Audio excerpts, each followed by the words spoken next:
سیدنا عبد الرحمن بن عوف رضی اللہ تعالیٰ عنہ روایت کرتے ہیں، کہتے ہیں کہ ایک دن اللہ کے رسول صلی اللہ علیہ وسلم گھر سے نکلے اور ایک باغ میں داخل ہو گئے۔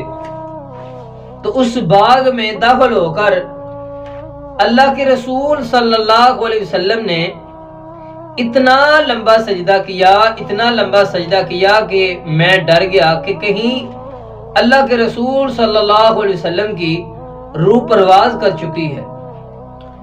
تو کہتے ہیں کہ میں قریب ہوا اللہ کے رسول صلی اللہ علیہ وسلم کے، تو اللہ کے نبی صلی اللہ علیہ وسلم نے سر سجدے سے اٹھایا اور پوچھا کہ کیا بات ہے؟ تو میں نے کہا اللہ کے رسول میں ڈر چکا تھا کہ کہیں آپ کی روح پرواز کر چکی ہے۔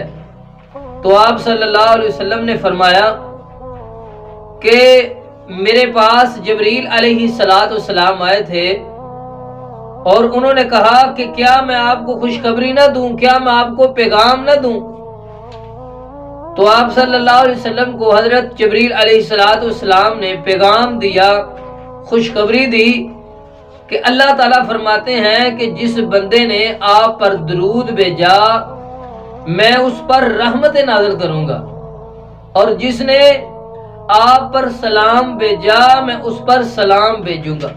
تو میرے محترم بھائیوں، درود پاک ان اللہ و ملائکتہ یصلون علی النبی یا ایھا الذین آمنوا صلوا علیہ وسلموا تسلیما۔ درود پاک اللہ اور اللہ کے فرشتے بھی آپ پر درود بھیجتے ہیں، سلام بھیجتے ہیں، رحمتیں بھیجتے ہیں۔ اے ایمان والو، تم بھی نبی کریم صلی اللہ علیہ وسلم پر درود بھیجو، سلام بھیجو۔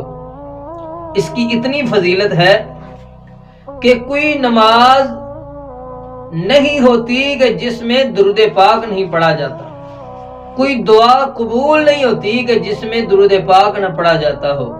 تو میرے محترم بھائیوں، اگر آپ چاہتے ہیں کہ آپ کی زندگی میں بہاریں آ جائیں، بن مانگے اللہ تعالیٰ آپ کی پریشانیاں دور کر دے، آپ کو وافر رزق عطا کر دے، آپ پر رحمتیں اللہ نازل کر دے، تو میرے محترم بھائیوں، درود پاک کو اپنا مشن بنا لیں، اس کو روٹین کے ساتھ پڑھتے رہیں، دل لگا کے پڑھتے رہیں۔